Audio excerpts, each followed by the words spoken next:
পদ্মার ভাঙনে সবচেয়ে বিপর্যস্ত একটি জনপদ দেবগ্রাম।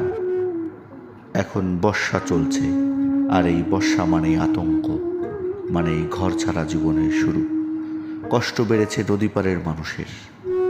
পদ্মা নদী এবার আরও রুদ্ররূপে ফিরেছে।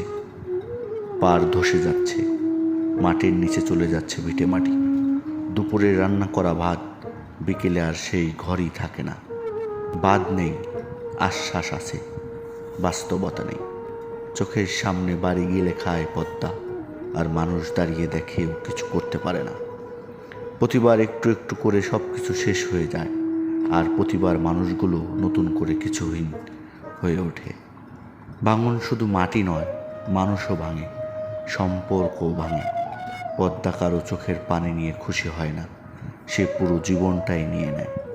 এই দেবগ্রাম দৌলতদিয়ার জরুরি নদী প্রতিরক্ষা ব্যবস্থা দরকার, নইলে দেবগ্রাম আর থাকবে না, থাকবে না দৌলতদিয়া, থাকবে শুধু বোবা মুখ আর ভেজা চোখ।